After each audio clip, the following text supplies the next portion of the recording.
Hey Virgo.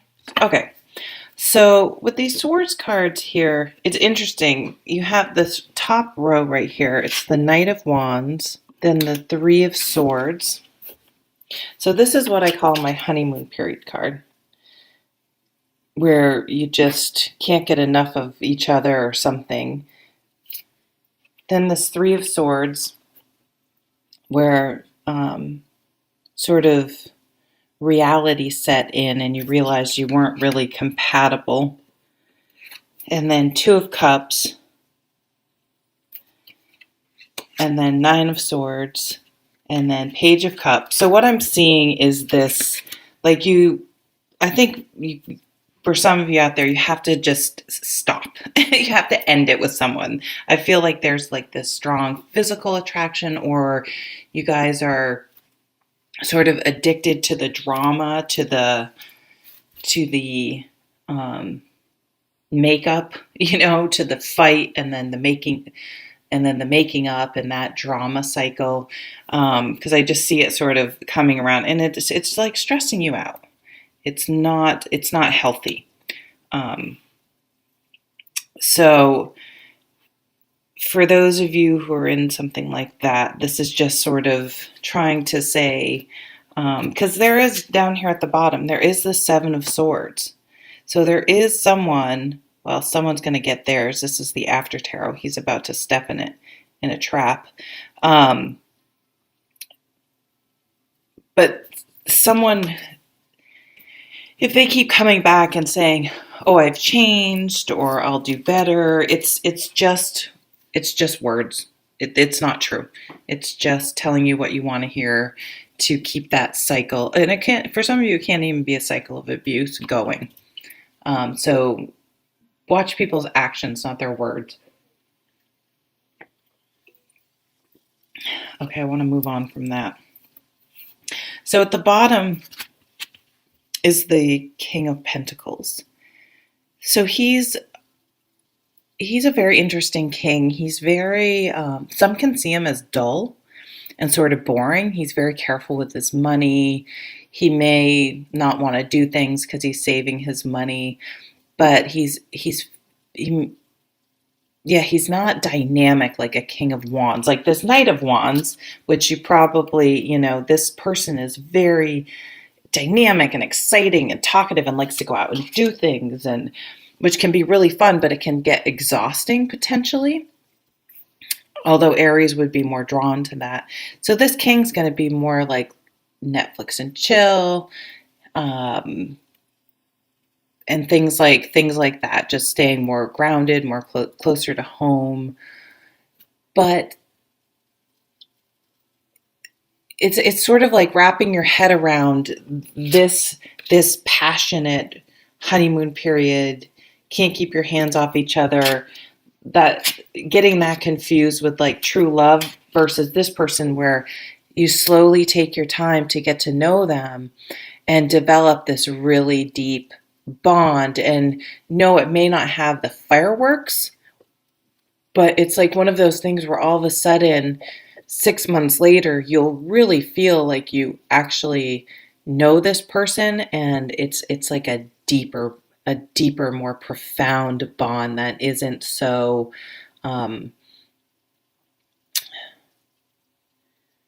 it's a solid connection, a solid foundation, a sustainable uh, connection, unlike this, which is like pouring gas on a fire and it will flare up, but then it just smolders out.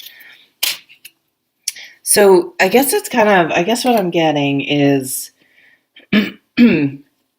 sort of challenging ourselves to examine that. Okay, in relationships, do I do that?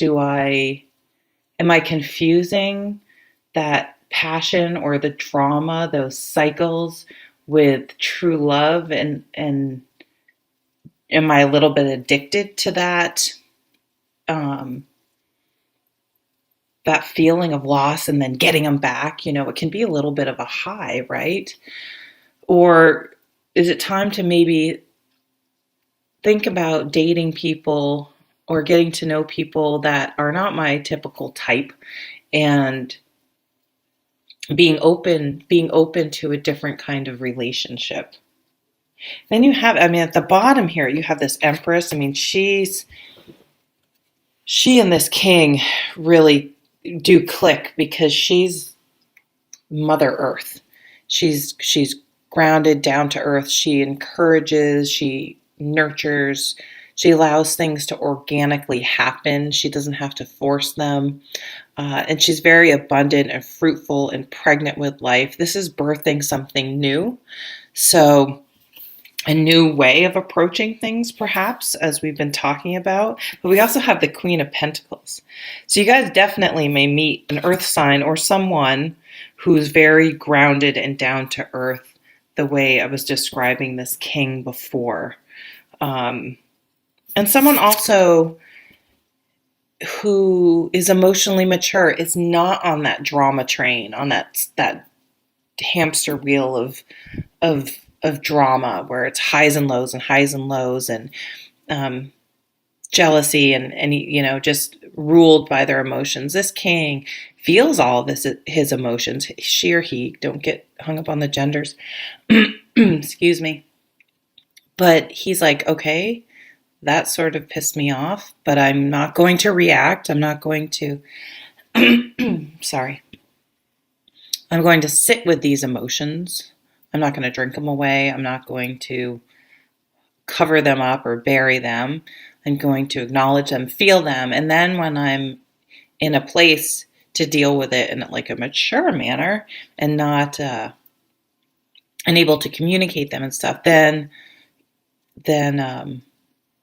they'll deal with it. So they're not in that drama cycle like we were talking about before. And I mean, this can be applied to this, and it's hard not to be in that drama cycle when you have this little shot, doing things constantly, poking you and trying to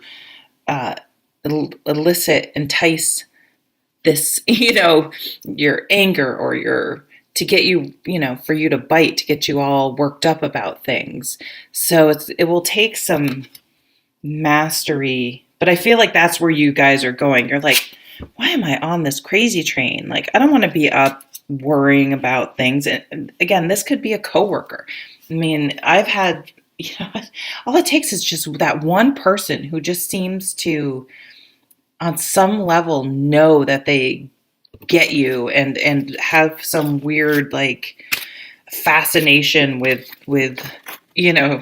being difficult or trying to piss you off or trying to cause, the one person that always says something really, oh, well, I'm just playing devil's advocate. No, you're just being a pain in the butt. You know what I mean? You just like to stir the pot for no reason. Like not doing that did not help us get the job accomplished. All it did was draw attention to yourself. And if we're easily triggered, get other people upset. So I think you're really being really on that, really, aware of those things. And then once you're aware of them, you're able to make changes. You're like, now I'm going to be a rock. I'm a rock. You're not getting me riled up. I am calm, cool, and collected. And I truly am. It's like I am breathing out that negativity. I'm not taking it home. I'm not going to be up at night worrying about this other person when it's their thing. It's their job. It's also that type of person that can make you responsible for their reactions. Right? You know these people, and where you're always tiptoeing around them because they have so many boundaries and issues, and they're so triggered about everything that you find yourself tiptoeing around them because, if we ask this person to do their job, they're going to have a fit. So I'll just do it. It's like getting over that. It's like, no, this is that person's job, and I'm not responsible for how they react. We're not doing anything or asking anything of them that is unreasonable or out of their scope of practice for their job, out of their job description. And if they're going to have a fit, that's their choice. And I'm not going to take on when they try to project that onto me. Okay. So if I mean we have again this the match here. Whenever I see the king and the queen of the same suit, you may meet someone that is a really good match this month, but um, it may take you. You may require you to have a more open mind. All right, thanks, guys. Have a wonderful month. Take care.